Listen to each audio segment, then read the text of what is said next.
Satu, teman-teman, selamat malam.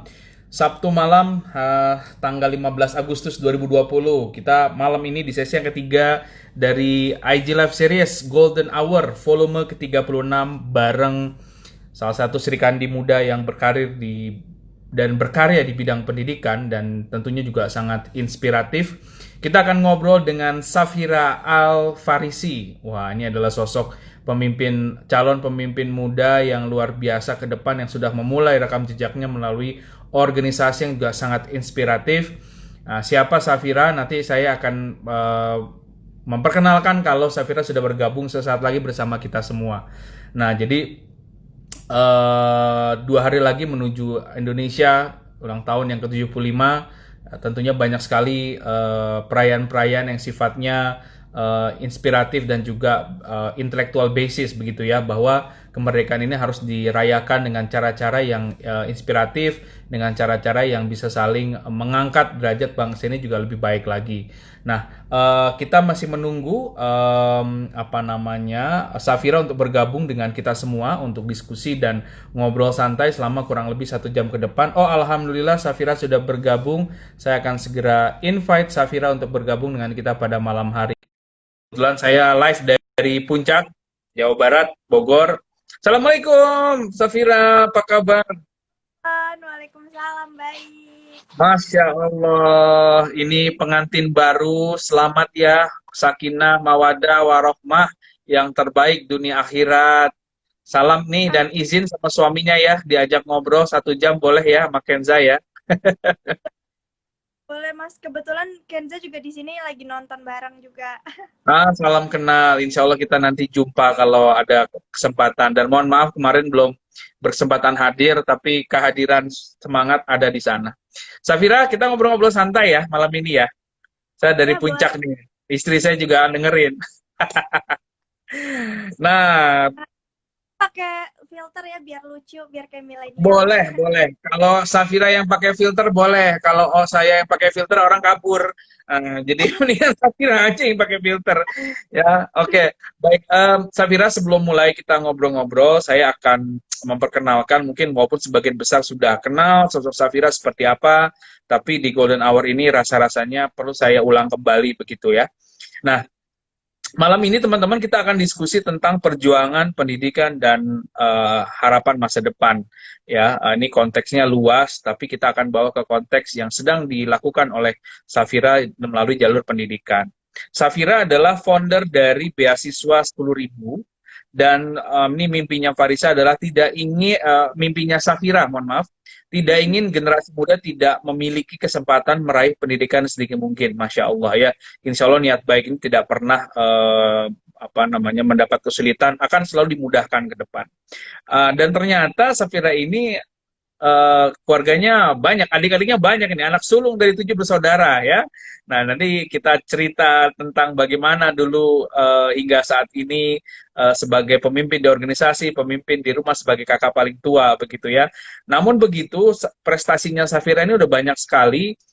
Safira pernah menjadi ketua generasi OSIS di Sekolah Bekasi, lalu lomba cerdas cermat tingkat provinsi, Best Delegate Indonesia Youth Action di tingkat nasional tahun 2017, juara 1 debat politik, juara 1 debat ekonomi tingkat nasional, juara 2 English Speech Competition 2018 alias 2018, Education Power di Oxford University London. Bahkan Safira juga pernah mendapatkan tawaran beasiswa full scholarship di Jerman oleh Asosiasi Alumni Pelajar Eropa. Dan saat ini melanjutkan perkuliahan ya Safira ke jenjang S1 setelah kemarin selesai di sekolah vokasi IPB dan menjadi lulusan terbaik. Tepuk tangan secara virtual teman-teman.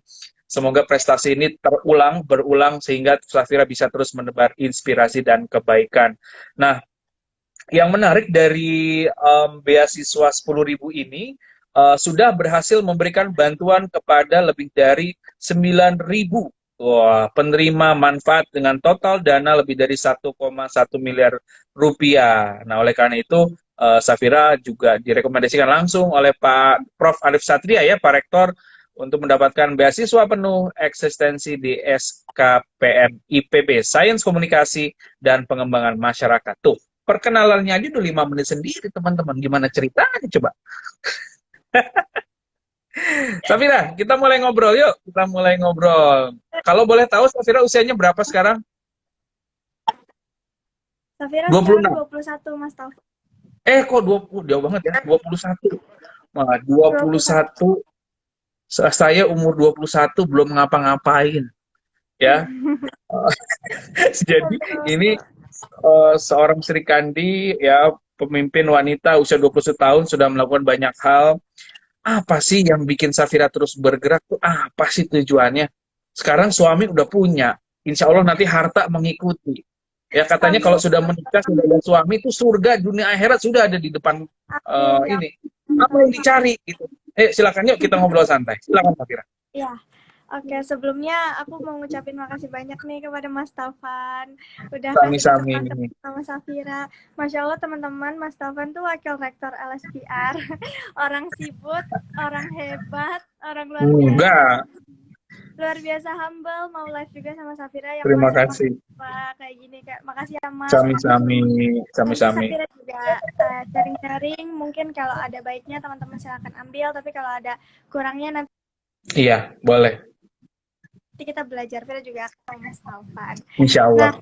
Nah, tadi ya Mas menjawab pertanyaan Mas Taufan, ngobrol-ngobrol santai. Apa sih yang mendasari Safira semangat gitu lah ya di usia muda hingga mendirikan yayasan, terus juga untuk berkuliah dan lain sebagainya.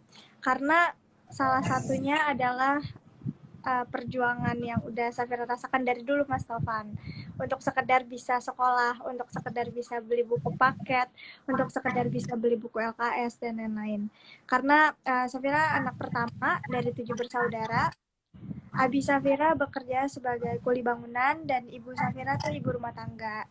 Ya, dengan kondisi ekonomi yang bisa dibilang jauh dari kata cukup dan adik yang banyak, itu yang membuat Safira termotivasi, aku harus jadi seseorang gitu, aku harus jadi orang sukses, aku harus jadi Amin. orang bermanfaat yang Amin, gak ya cuma Allah. bisa nolong, amin, yang gak cuma bisa nolong keluargaku dan adik-adikku, tetapi juga bisa nolong banyak orang di luar sana yang memiliki latar belakang ekonomi yang sama gitu Mas.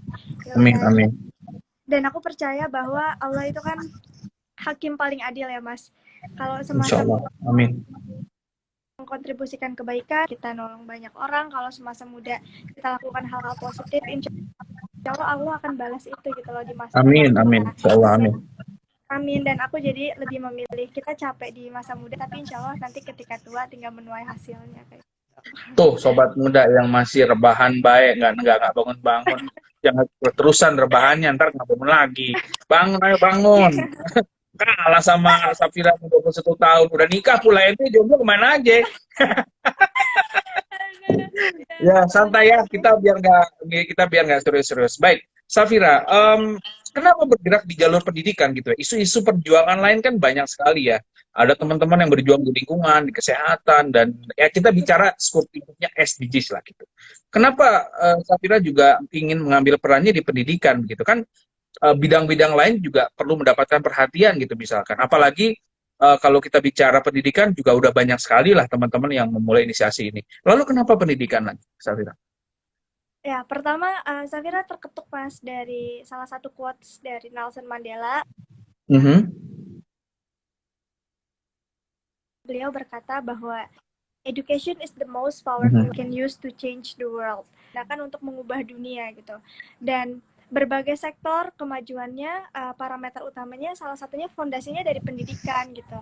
Dan seperti yang kita lihat, angka kualitas pendidikan dan kesetaraan Indonesia masih jauh dari kata layak. Nggak cuma di pedalaman, tapi di kota-kota besar aja tuh kesenjangannya tuh berasa gitu. Jadi Safira emang mau fokusnya di pendidikan, dan ditambah memang bidang ilmu Safira kan komunikasi ya Mas. Jadi bisa masuk kemana aja. Jadi aku lebih pilih ke pendidikan karena lebih universal dibanding bidang ilmu yang spesifik. Example kayak kesehatan, I don't have any background on that gitu. Aku nggak punya background kesehatan karena aku sendiri anak sosial ya kan, bukan anak sains gitu. Terus kayak bidang-bidang ilmu lain yang aku tahu butuh banyak dibantu, tapi kita bergerak dari bidang yang paling bisa aku gerakan dari bidang yang paling aku kuasai, yaitu dari bidang pendidikan. Nah, Safira, saya mau minta pendapat dan minta perspektif dari Safira ya. Ini juga kemarin sempat saya bahas di salah satu seri video yang sempat saya post di feed, yaitu tentang privilege atau hak istimewa begitu, yang juga sebenarnya udah dibicarakan sama banyak orang beberapa waktu lalu. Nah, bagaimana Safira ini melihat hak istimewa dari seseorang sih? Dalam artian bagaimana Safira memandang konteks privilege di konteks sekarang? Katanya kalau dulu orang-orang yang bisa maju itu orang-orang yang punya hak istimewa, termasuk dapat ke akses pekerjaan, akses pendidikan, lalu akses-akses yang mungkin sifatnya eksklusif, yang nggak semua orang tuh bisa dapat. Nah, tapi kan sekarang kondisinya berbeda ya, Safira. Nah, gimana kalau menurut Safira melihat konteks privilege ini? Hmm. Justru di era seperti ini, di era globalisasi, di era yang serba mudah dan serba cepat, privilege bukan dianggap sebagai sesuatu yang sangat amat istimewa dan cenderung, misalnya pilih kasih kali ya Mas ya, kalau zaman dulu kita memandang privilege karena orang-orang tertentu doang yang bisa dapetin. Tapi justru di era seperti ini, aku merasa privilege itu kesempatannya itu terbuka luas untuk banyak orang. Betul. Ya, terbuka luas untuk banyak orang, terus juga lebih adil karena semua orang punya panggung yang sama. For example, Betul. social media, semua orang bisa punya social media, semua orang bisa akses social media. Tergantung dari kitanya, kita mau gunain social media itu untuk apa, kayak gimana, branding diri yang seperti apa, dan goals apa yang mau kita. Exactly. Karena mungkin zaman dulu orang menganggap privilege itu sangat amat potensial karena media itu belum begitu banyak, Mas Taufan. Iya, betul. Kayak misalnya anak-anaknya artis, potensi untuk menjadi artis lebih besar karena ibunya, bapaknya udah artis yang disorot duluan. Dan punya akses yang juga besar ya gitu. Nah, sedangkan nggak banyak orang yang mungkin potensial tapi dia nggak terekspos di media itu, dan nggak semua orang bisa mampu untuk ikut casting jauh-jauh ke kota dan ketemu sebagainya kayak gitu. Terus juga zaman dulu politik kan privilege-nya itu kuat banget, seperti kayak keturunan, terus kayak orang-orang yang punya uang sebagainya. Tapi sekarang orang-orang yang berani speak up di media sosial, orang-orang yang berani ambil bagian, orang-orang yang berani untuk tampil di media sosial tanpa dia harus menggandeng partai manapun, secara nggak langsung orang-orang yang akan melihat diri dia gitu. Hingga akhirnya privilege saat ini aku merasa lebih adil dan juga lebih terbuka luas untuk semua orang yang memiliki kualitas.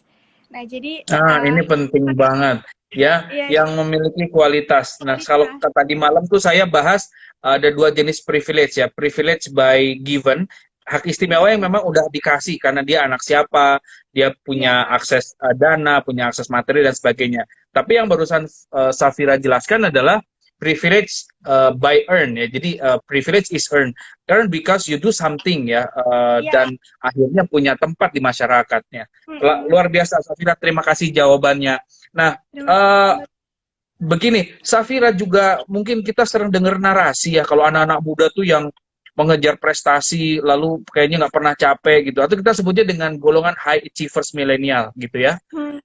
Tapi kadang-kadang mereka ada fase di mana mereka tuh mendapat bulian atau julidan berupa lu ambisius banget, apa sih yang dikejar? Ya, mereka berbenturan dengan mental orang-orang, dengan mental kepiting begitu ya. Kayaknya nggak suka melihat kita tuh maju begitu ya. Terutama mungkin Safira juga merasakan hal itu. Bagaimana sih Safira melihat situasi ini, Safira, dan nyikapinnya tuh gimana harusnya? Oke, kalau menurut aku stay on the track. Kita mau menjadi orang yang seperti apa, prinsip kita apa, visi kita apa, ya udah kita kejar itu aja, because there will be haters, Mas Taufan. Betul. Baik apapun kita, contoh sebagai muslim ya, Rasulullah Shallallahu Alaihi Wasallam aja manusia yang akhlaknya sempurna, ada aja kan orang yang nggak suka ya, Mas Taufan. Betul. Banyak orang yang mencaci, banyak orang yang memaki, banyak orang yang berusaha menjatuhkan, bahkan membunuh, apalagi kita gitu ya biasa. Jadi kalau menurut aku ya udah tetap lakuin aja apa yang menurut kita baik, lagi itu nggak meragukan orang lain, dan kita yakin apa yang kita kerjakan, so go ahead. Dan karena nantinya kita akan memiliki audiens kita sendiri-sendiri. Kalau kita kalau kita melakukannya hal positif, kita selalu mengkreat hal-hal yang membangun, audiens kita secara langsung akan orang-orang seperti itu. Nah, Tapi kalau misalnya kita orang yang sukanya ngegoreng isu, sukanya bullying, sukanya mencaci maki dan lain sebagainya, orang-orang yang mensupport kita juga akan setipe seperti itu. Jadi tinggal kitanya aja milih mau kayak gimana. Dan yang paling penting adalah don't just be yourself, but be the best version of yourself. Gak usah mikirin kata-kata orang, tapi jalanin aja apa yang menurut kita baik. Betul sekali. Saya juga tadi malam sempat bilang begini, kalau kita mengerjakan hal-hal baik, itu kita akan dekat dengan kebaikan. Karena orang-orang yang melakukan hal yang baik, insya Allah adalah orang yang baik. Dan ketika kita kenal dengan orang-orang yang baik, selalu ada potensi dari kita untuk menjadi orang yang lebih baik ya, insya Allah mudah-mudahan. Baik, Safira, terima kasih banyak. Nah, sekarang saya mau nanya, masih pertanyaan general nih ya, kita belum masuk ke beasiswa 1000 dan Safira sendiri begitu. Nah, kalau definisi anak muda yang bermanfaat itu seperti apa sih? Tadi kan kita sudah tahu nih, yang namanya digital media itu membuka luas sekali opportunity untuk kita semua berkarya dan berbuat sesuatu. Namun konteks kebermanfaatan ini kan juga sifatnya abstrak sekali ya, luas begitu. Kalau menurut Safira, anak muda yang bermanfaat itu seperti apa sih?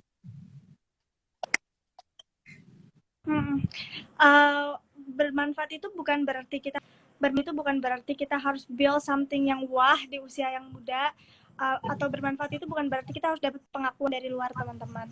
Tapi bermanfaat sesimpel kita mencoba mengkontribusikan apa yang kita punya untuk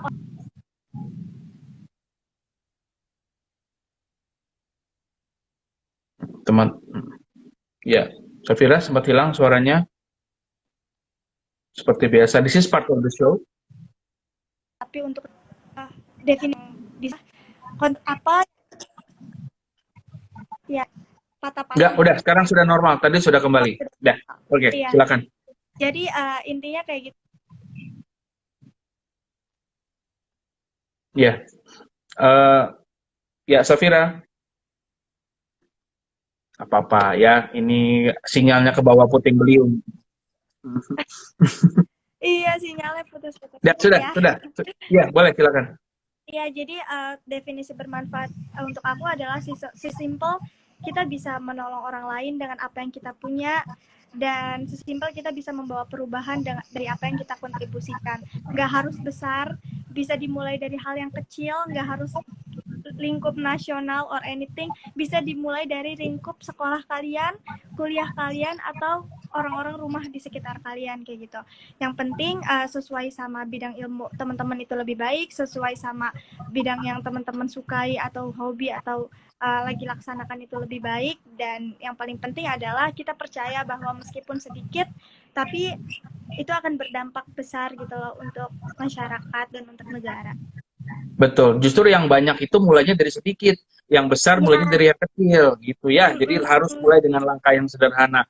Nah, Safira, sekarang kita masuk ke konteks apa yang sedang Safira ikhtiarkan begitu ya melalui gerakan beasiswa 1000.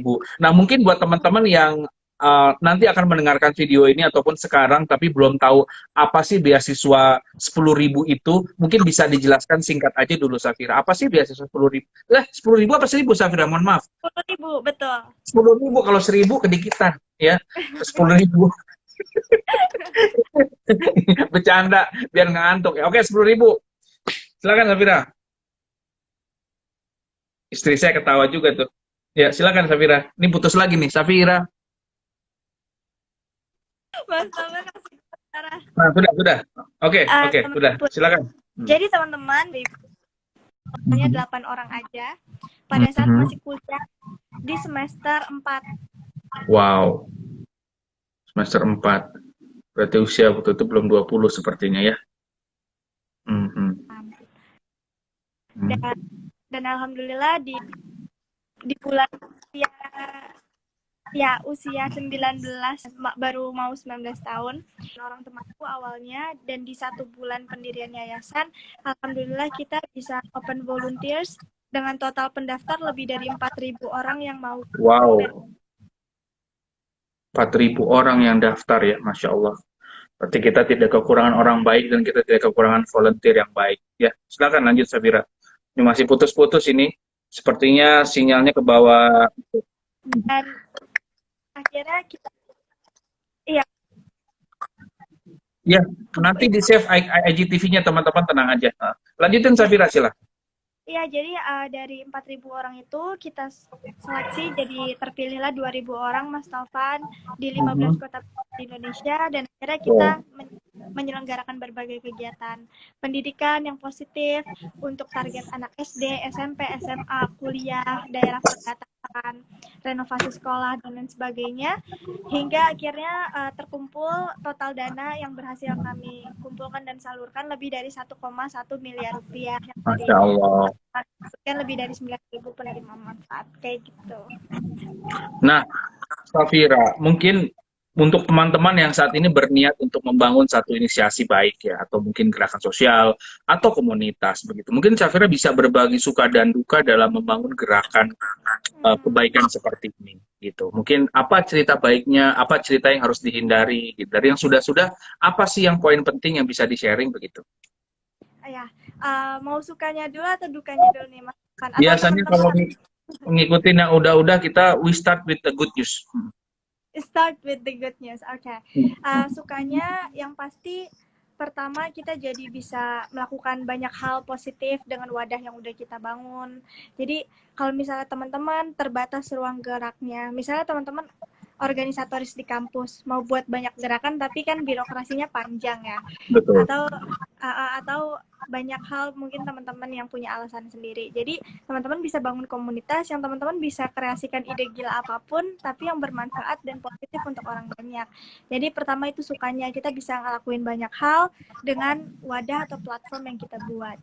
Terus kedua, sukanya yang pasti kita merasa dengan masa muda yang kita gunakan tuh nggak cuma sekedar hahaha Mas Taufan, tapi ada Hmm, sesuatu bermanfaat yang value-nya itu besar yang kita lakukan, dan nggak cuma bisa bermanfaat untuk sekitar tapi juga bisa bermanfaat untuk diri kita sendiri. Contohnya jadi ada self improvement, nambah teman, relasi makin luas, pengalaman jadi lebih banyak dan lain-lain. Terus ketiga, sukanya juga itu juga sekaligus membangun rasa kepedulian kita sebagai manusia gitu. Karena dengan membantu sesama, dengan ngelihat keadaan langsung di banyak tempat yang nggak sama kayak kita sekarang, yang jauh lebih buruk, yang jauh lebih terpuruk, yang jauh lebih sulit dan lain sebagainya, itu benar-benar nyentil hati nurani Mas Taufan, kayak Masya Allah gitu, kayak kamu harus banyak-banyak bersyukur hidup seperti ini. Kayak Safira kan bisa dibilang ekonominya kurang juga ya Mas ya, tapi ketika kita lihat lagi ke pedalaman nggak ada alasan gitu loh untuk mengeluh, karena di Masya luar Allah. sana banyak yang jauh lebih lebih lebih apa ya, lebih struggling gitu loh dari kita. Jadi ada pengingat gitu loh, selalu tetap bersyukur, dan ketika kita lagi di atas jangan sombong karena di atas langit masih ada langit. Terus Betul, ketika betul. misalnya kita lagi di bawah jangan begitu terpuruk karena masih banyak orang yang di bawah kita. Jadi kayak ada self reminder sendiri dari apa yang udah kita lakukan, dari apa yang kita kerjakan, dari proker-proker. Terus sukanya juga banyak kayak tiap-tiap tiap-tiap keluar kota atau tiap kemana-mana ke kampus kayak punya kenalan dari hasil relasi yang Hmm, dibangun. Terus juga bangun kredibilitas juga kali ya Mas Taufan ya. Jadi betul. orang-orang melihat kita sebagai figur gitu loh, dengan sesuatu apa yang udah kita bangun di belakang kita dan lain sebagainya. Terus kalau dukanya ya Mas Taufan ya. Ya, Kalau kalau dukanya misalnya di masa muda teman-teman mau bangun sesuatu, uh, aku tekenin dari sekarang, kuatin niatnya gitu. Niatnya hmm, kita bangun itu tuh untuk apa? Kalau bisa pilih niat yang benar-benar tuh fundamental. Jadi itu alasan dari hati terdalam kita untuk bergerak. Jadi nggak setengah-setengah nanti kita jalaninnya. Contoh, hmm. ketika aku bangun beasiswa 10.000, niatnya adalah ini akan menjadi ladang amalku dan teman-teman seluruh Amin. yang berkontribusi di sini, Mas Taufan. Jadi Amin, insya Allah. meskipun aku udah nggak ada di dunia ini, teman-temanku, pengurus, founders, dan semua donatur juga udah nggak ada lagi di dunia ini, insya Allah ini bisa jadi amal jariah gitu yang Amal jariah, Masya Allah. Insya Allah, amin. meringankan beban kita di akhirat, karena mungkin ucapan-ucapan terima kasih, tawa dan canda dari anak-anak yang udah kita bantu selama di dunia kayak gitu. Terus kalau misalnya teman-teman mau buat sesuatu, bangun something komunitas, tapi niatnya misalnya hanya untuk ajang untuk mengikuti kompetisi A gitu. Kan banyak ya. Ya. Contoh kalau misalnya mau ikut pemilihan mahasiswa berprestasi nasional, ketika vokasi biasanya udah membuat apa, udah membangun apa. Nah, baru tuh akhirnya dibuat komunitasnya, baru dibikin akun Instagramnya. Jadi niatnya tuh nggak Berarti benar-benar gerakannya fanatis. itu transaksional ya? Iya, jadi kayak bukan cuman membuat sesuatu tuh karena prasyarat dari something, enggak gitu loh. Tapi emang kita bangun sesuatu emang dari dasar hati kita mau bergerak untuk apa gitu. Kayak contoh Mas Taufan bangun rumah milenials, kan pasti Mas Taufan mikirnya bukan jangka pendek kan ya Mas, tapi jangka panjang. Kayak begitu Insya juga Allah. ya, begitu juga teman-teman, dan niatkan apapun itu sepenuh hati dengan untuk kebaikan gitu. Nah, terus jadi dukanya pertama, ketika kita udah tahu mau bangun apa, ketika kita udah yakin mau fokusnya di mana, akan muncul kayak ketika kita udah running nih, akan muncul ada gesekan-gesekan kayak mungkin dari luar, kayak mungkin kayak ketika aku nih kuliah, aku bangun beasiswa 10.000. Awalnya banyak yang underestimate Mas Taufan, kayak apaan sih beasiswa 10.000, kayak diceng-cengin kata 10.000-nya, kayak kan aku warnanya kuning ya ciri khasnya. Jadi kadang tuh apalagi kan kuliah tuh random ya Mas, banyak yang belum tahu track record atau background organisasiku sebelumnya, karena aku mungkin nggak show itu di kuliah. Jadi emang cewek bisa, emang apa bisa, mungkin ada omongan-omongan kayak gitu dari orang lain yang mungkin gak langsung nyampe di kuping aku, tapi sekelibatan nyampe gitu, entah dari teman, entah dari sahabat dan lain-lain. Dan aku kasih tahu dari sekarang, itu sakit teman-teman, tapi jadikan sakit itu sebagai pemacu semangat kalian untuk membuktikan bahwa kalian bisa, untuk membuktikan bahwa omongan-omongan dia yang meragukan itu salah gitu loh. Jadi jadikan itu motivasi, bukan pelempam semangat kalian. Karena aku pun setelah melalui itu, kayak dosenku juga ada yang bilang, Mas Taufan, ngapain sih masih kuliah, udah bangun sesuatu, kuliah dulu aja, Itu dosen yang ngomong begitu. Yang ngomong begitu sebelum dosen. Oh, bukan. itu baru beasiswa 10.000 running, mungkin belum ada sebulan ya. Enggak, Jadi itu yang ngomong begitu dosen. dosen. Masya Jadi Allah, dosennya. ngapain bangun-bangun sesuatu, fokus aja kuliah dulu kata gitu. Fokus kuliah dulu, nggak Kalau usah saya beda nasihatinnya. Udah nggak usah kuliah, ngurusin komunitas aja. Iya, karena gini lah, lagi-lagi teman-teman, kita nggak bisa maksa semua orang untuk suka sama kita, dan kita nggak bisa Betul. memukul rata semua tipikal orang. Dan justru di situ serunya, itu pendewasaan kita loh untuk menghadapi manusia-manusia yang beragam dan berbeda. Jadi itu penguatan mental ya Mas Taufan. Jadi kayak pernah tuh dosen tuh ada yang ngomong kayak gitu, kuliah dulu aja yang benar, yang penting lulus tepat waktu, IP bagus, sudah cukup. Setelah dari situ kalian bebas mau buat apa gitu. Tapi ya udah, aku senyum aja, aku dengerin, dan akhirnya ya aku membalas dengan karya gitu. Kita harus balas celah dengan karya teman-teman, jangan balas celah dengan Membalas celah. celah dengan karya, ya. Iya, balas celah dengan karya. Dan akhirnya beasiswa 10.000 alhamdulillah buat berbagai kegiatan, improve dan lain sebagainya. Dan akhirnya ketika Mapres juga kan, IPB, sekolah vokasi IPB terpilih menjadi sekolah vokasi terbaik ya, karena juara 1 Mapres nasional, dan itu karya yang aku bawakan adalah beasiswa 10.000. Dan dosen yang sempat gituin aku juga kayak minta maaf ke aku dan mengucapkan terima kasih telah membangun beasiswa 10.000 kayak gitu. Oh iya, betul, bagus lah, iya. Alhamdulillah kalau gitu dosennya sadar ya. Dan kayak teman-temanku juga, dan terus juga beasiswa 10.000 kan ada yang program keluar negeri ya Mas, dan lain sebagainya. Jadi kayak teman-temanku yang awalnya, aku sempet lah beberapa kali dengar sekelibatan ada yang berusaha ngejatuhin dan underestimate, tapi ternyata teman itu daftar programku yang keluar negeri karena mau ikut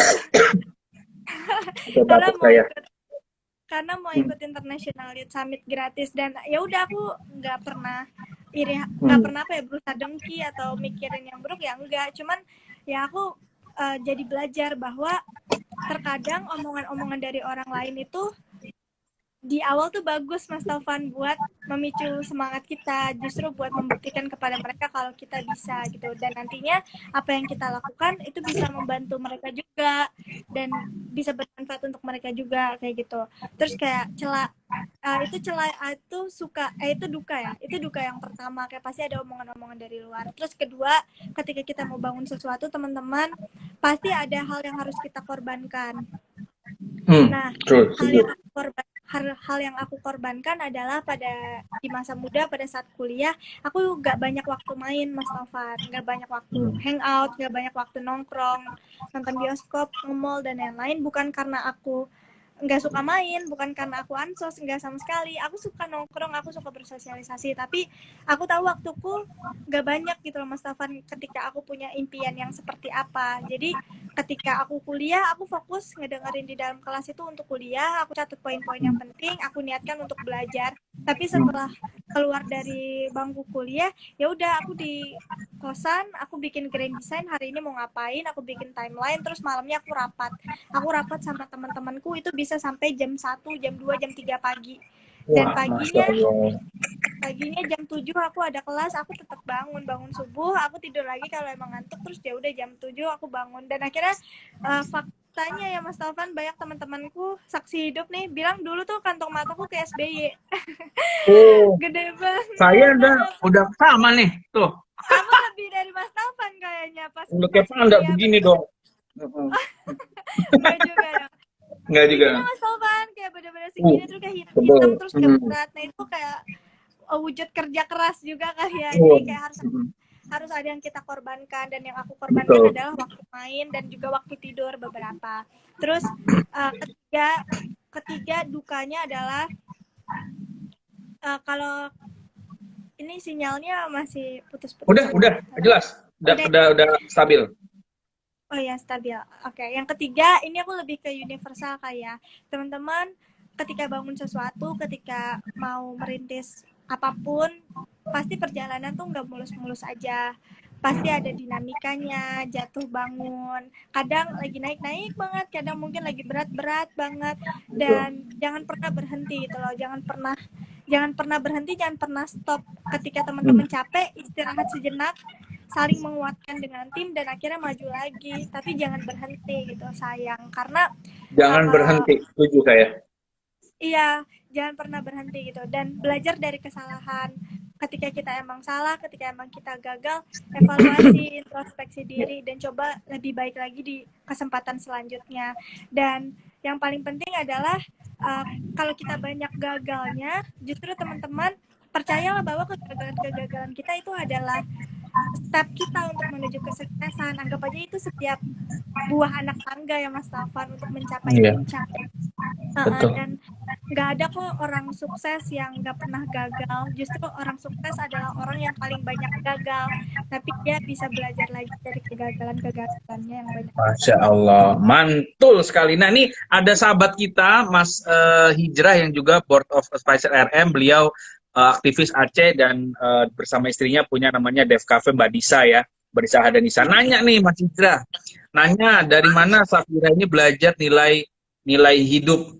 Ada yang memotivasi dan menginspirasikah begitu. Nah ini relevan dengan pertanyaan saya yang selanjutnya, dalam artian values apa sih yang dipegang begitu Safira. Dan mungkin biar nanti lanjut langsung ke pertanyaannya Risma yang di bawah. Saat ini saya punya concern untuk turut membangun pendidikan di pedalaman, tapi saya bingung harus mulai dari mana, apalagi sekarang saya masih mahasiswa tingkat 2. Oh, tingkat 2 berarti semester 3 atau semester 4. Mungkin pertanyaan dari Mas Hijrah dulu, monggo silahkan Safira dijawab dulu.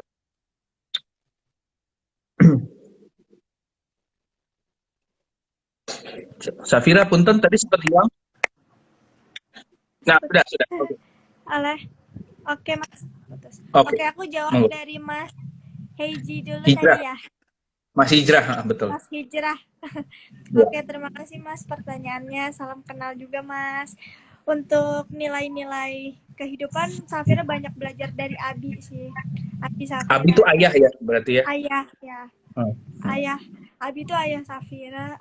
Aku jadi sedih deh. Aduh.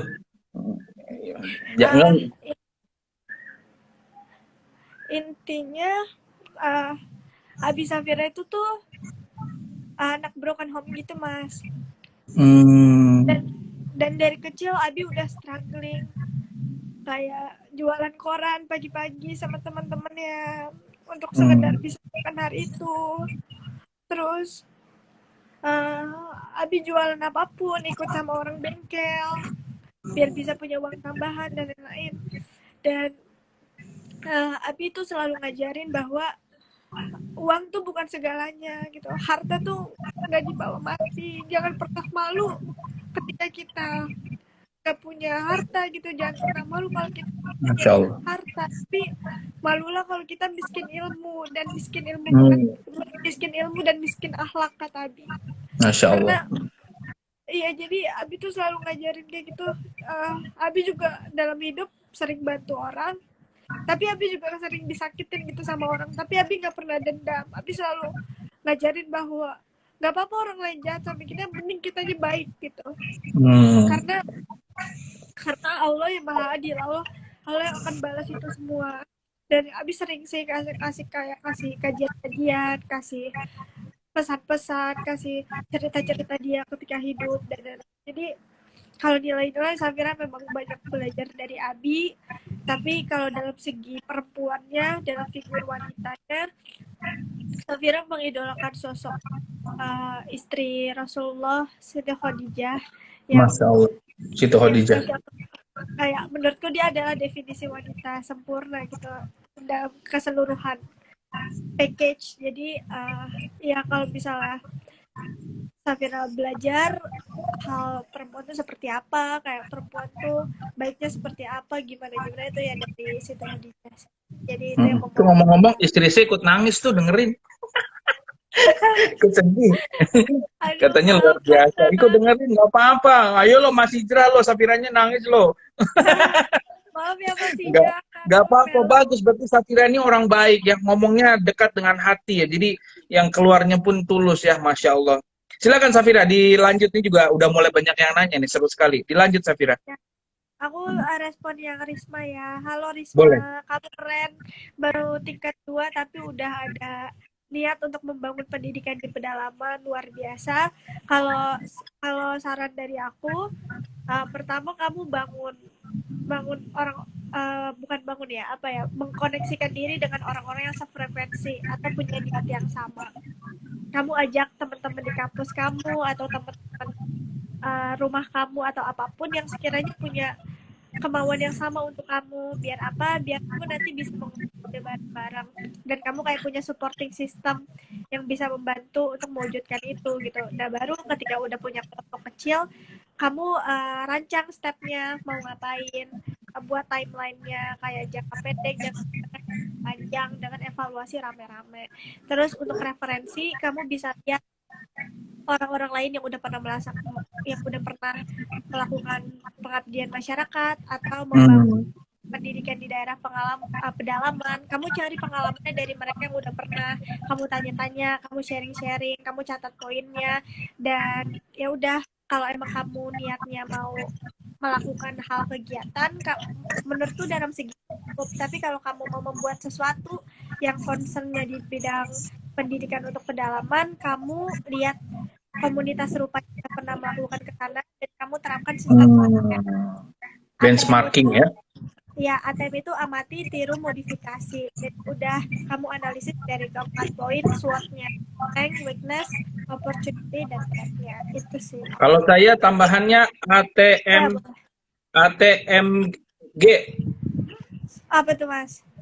Amati, tisu, modifikasi, amati, tiru, modifikasi, jangan lupa gerak.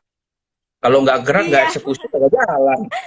action Orang kejebak ya. di ATM, tapi lupa G-nya atau E-nya. G itu berarti gerak, E-nya itu berarti eksekusi. Jadi teman-teman juga, kan kita tahu Safira, teman-teman muda Indonesia ini kan idenya luar biasa ya. Mereka pinter-pinter, kreatif-kreatif, tapi somehow itu mereka terjebak di ide-ide. Jadi overthinking. Nah, orang-orang overthinking itu akhirnya nggak jalan ya, Safira ya. Betul Bener ya? banget, Mas Taufan. Bener. Nah, mungkin Nah, gimana? Ada pandangan soal ini? Silakan. setuju banget sama Mas Taufan. Mas, makasih Mas sudah ditambahin. Aku jadi Ya. keingetan omongan Nadiem Makarim deh. CEO Hmm, dari Gojek. Beliau bilang, betul. semua orang bisa mencuri ide saya, tapi nggak ada seorang pun yang bisa mencuri eksekusi saya gitu. Exactly, true. Jadi paling Mantul. penting di Eksekusi, betul sekali. Teman-teman, ayo bangun dari rebahan eksekusi. Wah, ya.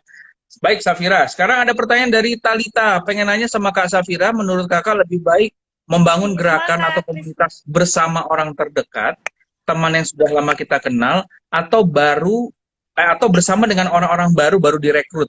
Nah, Safira ini saya pikir ini insight yang juga sangat bermanfaat ya kalau Safira sharing, karena ini dihadapi oleh banyak teman-teman muda yang memulai gerakan, mulai dengan sahabat, atau mulai dengan teman yang stranger begitu. Karena somehow kalau kita mulai dengan persahabatan, kadang-kadang sahabat kita tuh nggak enak diajak buat kerja bareng gitu ya. Ada sahabat tuh sahabatan aja udah berteman baik gitu.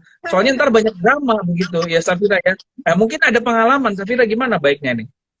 Iya, oke. Hai Talita, terima kasih atas pertanyaannya. Kalau Safira izin menjawab dari pengalaman Safira juga ya Mas Taufan ya. Iya, monggo Pas, silakan. pas di beasiswa 10.000 itu, Safira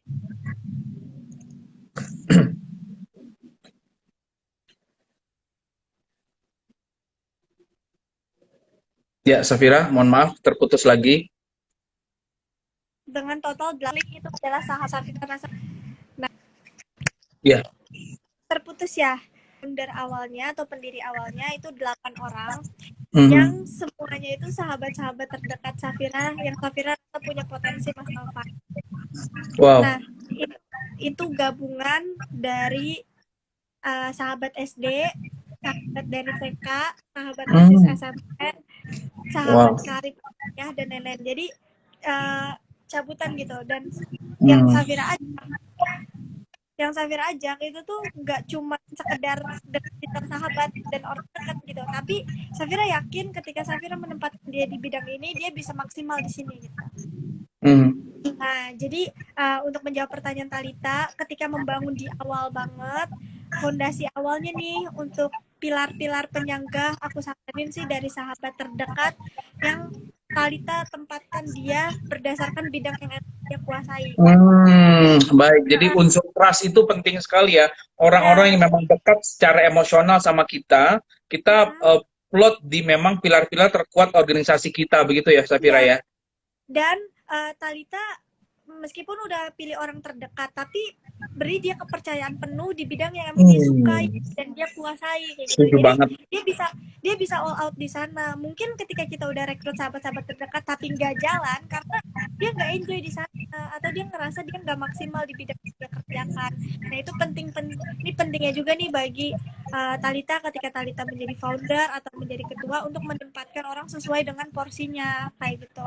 Nah itu nanti jadi lebih pilih ke sahabat terdekat dengan bidang yang mereka kuasai. Tapi ketika sudah running, katakanlah sebulan, 4 bulan, atau 6 bulan awal, ketika fondasinya udah kuat nih, Mas Taufan, pilar-pilarnya udah kokoh, udah satu frekuensi, visi misinya udah jelas, dan sense of belonging dari semuanya itu udah jelas. Dan sense of belongingnya udah kuat ya, yang merasa memiliki kita bukan cuma Talita, tapi mereka semua juga. Jadi boleh banget dalam kepengurusan selanjutnya open recruitment dengan stranger pun nggak apa-apa, it's okay asal pondasi awalnya tuh udah kuat kayak gitu. Jadi Baik. Ini kalau boleh tahu beasiswa 10.000 udah berapa tahun, Safira? baru mau 2 tahun Mas Taufan. Wow, keren banget nih. RM harus belajar lagi sama Safira ya. Ayo Mas Nih, Taufan. iya luar biasa. Kita juga mau Ya, belajar bareng sama RM. ya, nikmati dulu bulan madunya ya, sebelum bulan menjadi bulan-bulan yang lain. Bentar madunya habis lagi ya. Susah beli madu sekarang, madu habis susah. Ya, habisin dulu bulan madunya. Nih kita Safira. dengerin juga senyum-senyum nih Mas Taufan. Iya, nggak apa-apa. Memang sengaja biar kayak nggak senyum begitu. Nah, Safira begini, ini lompat sedikit ya sebelum kita ke pertanyaan teman-teman yang ada di sini. Pertanyaannya adalah, Indonesia memasuki usia yang 75 tahun. Dan kita tahu Indonesia dibanjiri oleh usia produktif, 18 sampai 35 ke atas. Dan akan semakin besar jumlahnya, begitu. Nah, bagaimana Safira melihat Indonesia ke depan? Indonesia seperti apa sih yang Safira pengenin begitu? Imajinasi Indonesia yang seperti apa yang menurut Safira itu ideal menurut Safira? Silahkan. berat banget ya pertanyaan Mas Taufan. Iya, Izin sama kayak jawab badan nih, saya, biarin takut aja udah salah. maaf. Kayak lagi sidang ya Mas. Nah, istri nggak maaf. Um, Indonesia kedepannya yang pasti semua orang pasti menginginkan Indonesia yang jauh lebih baik ya dalam berbagai aspek. Tapi kalau boleh lebih spesifik, Indonesia yang anak-anak mudanya itu aktif, inovatif dan kreatif Mas. Karena Hmm, lagi-lagi kita akan memasuki fase bonus demografi ya dari tahun 2020 hingga 2035. Yang tadi Mas Taufan juga udah jelaskan, mostly kita didominasi oleh usia aktif yang masuk ke dalam kategori milenial. Nah, dengan banyaknya anak muda, dengan banyaknya anak-anak milenial generasi kita nih teman-teman, ini yang akan menguasai Indonesia 10 sampai 15 tahun ke depan. Dan betul. justru itu kita yang harus punya something nih yang bisa kita bawa untuk negeri sesuai dengan bidang ilmu yang kita bisa. Kita harus mengkontribusikan sesuatu. Kita harus aktif dalam hal-hal yang positif. Kita harus kreatif untuk menciptakan inovasi-inovasi yang belum pernah ada sebelumnya dan lain sebagainya. Betul. Bukan cuma untuk generasi kita, tetapi untuk generasi-generasi setelah kita. Kenapa? Karena bonus demografi itu tidak terulang. Maksimal hanya 1 tahun, maksimal hanya 1 kali selama negara itu berdiri. Dan Indonesia nggak pernah dapat bonus demografi sebelumnya. Baru tahun ini hingga tahun 2035 Indonesia dapat bonus demografi dan nggak akan pernah keulang lagi hingga bumi ini hancur, Mas Taufan.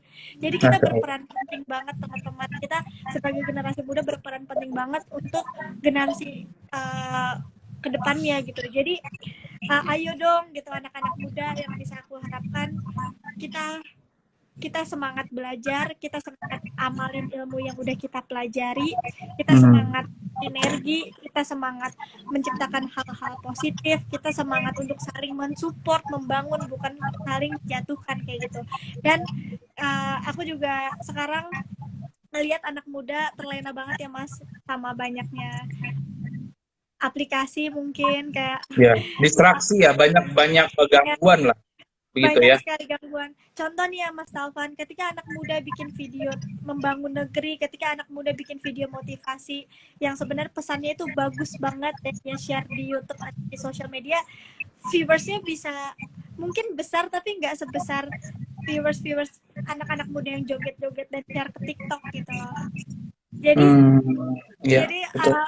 yang aku tekankan, ayo anak muda kita punya platform yang seharusnya kita bisa kontribusikan untuk hal yang lebih positif dibanding hal-hal kesenangan duniawi kayak gitu loh. Karena malu gak sih kalau misalnya anak muda di zaman perjuangan dulu pas Indonesia dijajah rela bertumpah darah, rela mengorbankan harta benda jiwa dan keluarganya untuk sekedar Indonesia merdeka, tetapi ketika kita sudah merdeka kita malah terlena dengan hal-hal yang bisa dibilang untuk kesenangan sesaat kayak gitu. Jadi have fun boleh tapi jangan terlalu larut gitu loh Mas. Jadi kita harus tetap fokus untuk membangun hal positif dan mengkontribusikan apa yang bisa kita lakukan.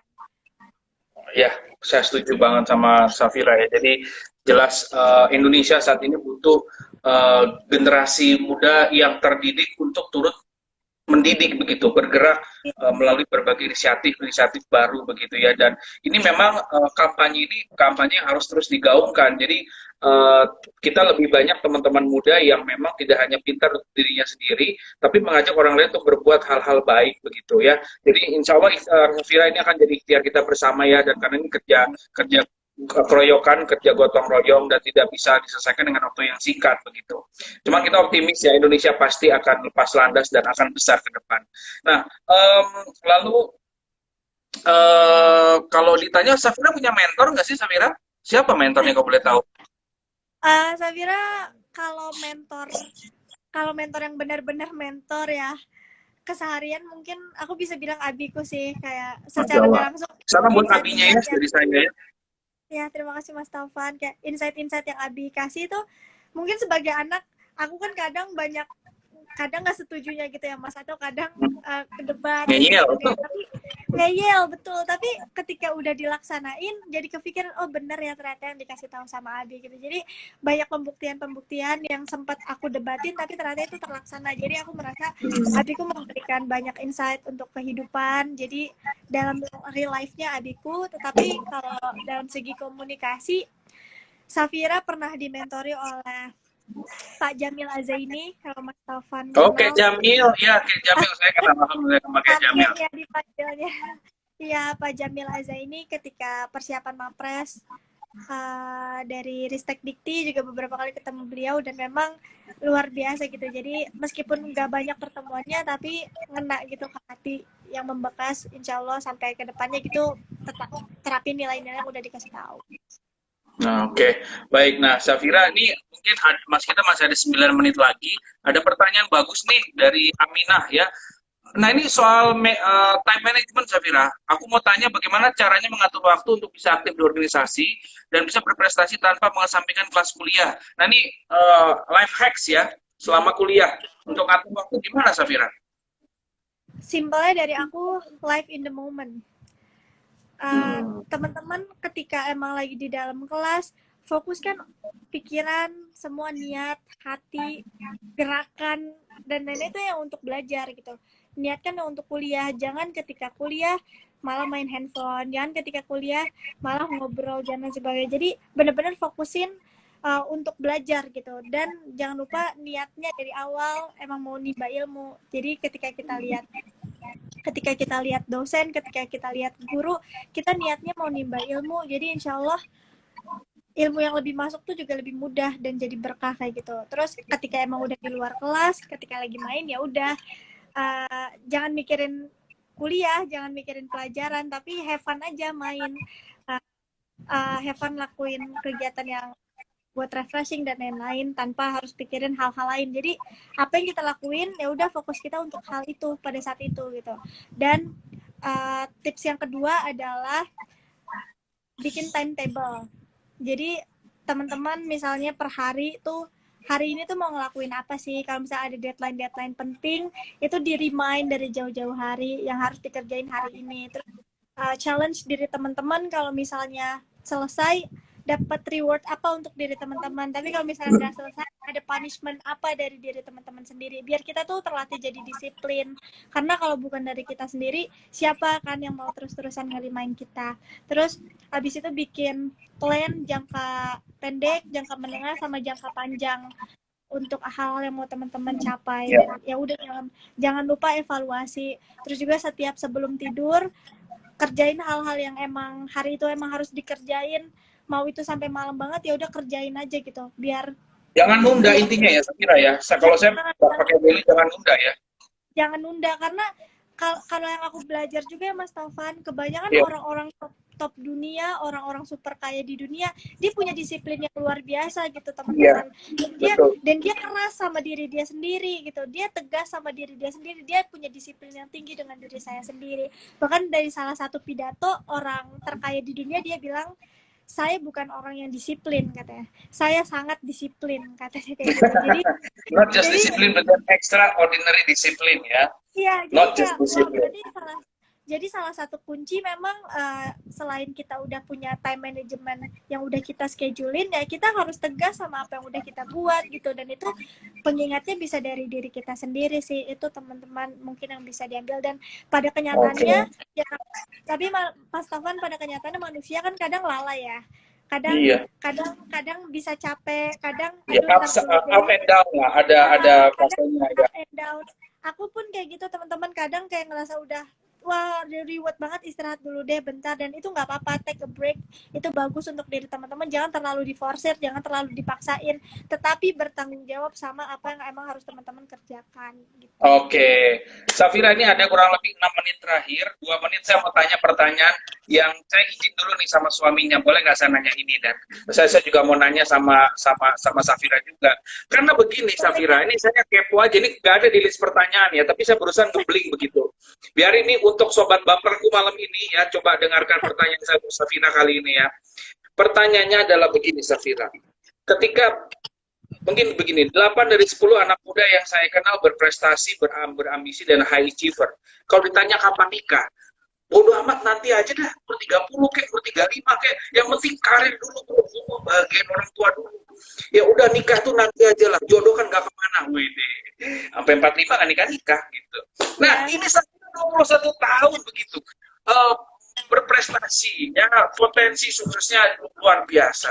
Kenapa memutuskan menikah di usia 21 tahun bersama sang suami yang luar biasa?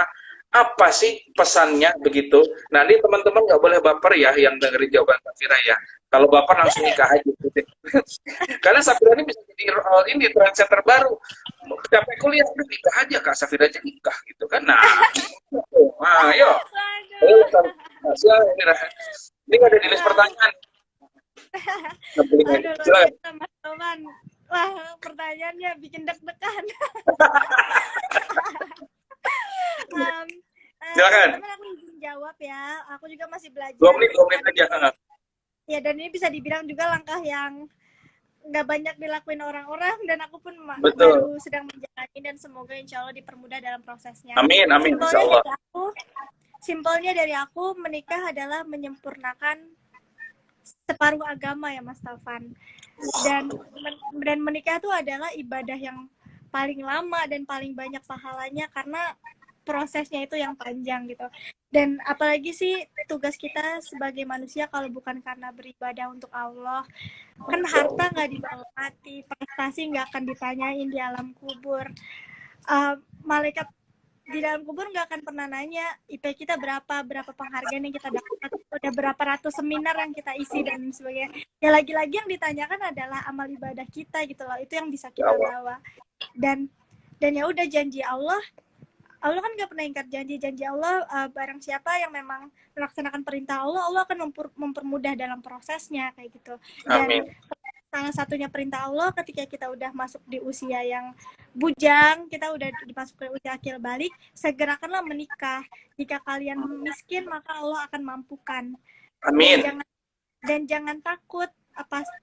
Dalam prosesnya mungkin berat ya Mas Taufan, dalam prosesnya mungkin akan banyak rintangan, tapi janji Allah akan bantu kok. Dan di sini aku mau melakukan pembuktian bahwa menikah tuh bukan penghalang karir, menikah tuh bukan memperhambat rezeki. Dengan menikah bukan berarti kita nggak bisa memberikan kontribusi lagi untuk orang tua kita dalam hal material, moral, atau apapun. Justru dengan menikah dan menemukan pasangan yang pas, pasangan yang cocok, dan pasangan yang sefrekuensi bisa support kita bisa melakukan banyak hal lebih dari itu ketika kita belum menikah. Kayak gitu sih Mas. Aduh, sahabat baper ngambil mukena, sholat tahajud sampai subuh. Gimana ya Allah supaya seperti Kak Safira, ya Allah, hadirkan jodoh yang luar biasa ya teman-teman. Nah, Disney jangan exactly aja, ayo cepat nyusul Safira. Oke. Safira, ini sebelum dimatiin otomatis sama Instagram ya, 1,5 menit terakhir aja persis closing statement, golden message-nya Safira untuk semua pemuda Indonesia ya, pesan penutupnya diskusi kita pada malam hari ini, karena nggak sengaja, bukan nggak sengaja, nggak kerasa udah 57 menit, jadi 1,5 menit terakhir sebelum mati, pesan terbaik dari Safira untuk pemuda Indonesia, silakan. Halo semua pemuda Indonesia, seperti kita tahu, Indonesia masih banyak butuh berbenah, masih banyak orang yang butuh kita bantu, masih banyak sektor yang perlu mendapatkan improvement gitu. Dan kita sebagai anak muda berperan penting di era bonus demografi ini untuk menentukan Indonesia di masa yang akan datang. Satu pesanku, don't just be yourself teman-teman, but be the best version of yourself. Kontribusikan apapun yang kita bisa, nggak harus besar, bisa mulai dari hal kecil, asalkan itu kita niatkan untuk kebaikan, untuk hal yang positif, pasti hasilnya akan sejalan dengan apa yang kita harapkan.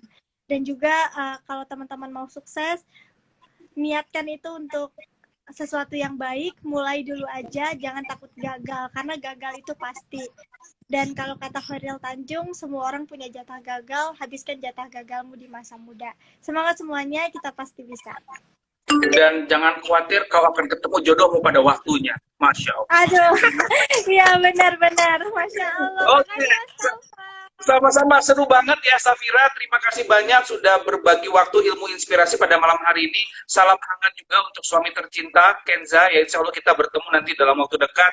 Mudah-mudahan Kenza dan Safira sakinah mawaddah warahmah, dilindungi sama Allah Subhanahu Wa Taala, diperpanjang umurnya, disehatkan jiwa raganya, ditumbuhkan rasa cintanya, dan diluaskan rezekinya sehingga bisa lebih membantu banyak orang ke depannya. Semoga persahabatan kita, Safira, saya, Kenza, dan semua bisa dijaga oleh Allah Subhanahu Wa Taala, dan sehat selalu, jangan lupa pakai masker, jaga jarak, dan cuci tangan. Ya, sehat-sehat. Salam buat Abi. Banyak Mas Taufan. Salam. Siap. Ya, Mas assalamualaikum Taufan warahmatullahi salam wabarakatuh. juga untuk istri ya.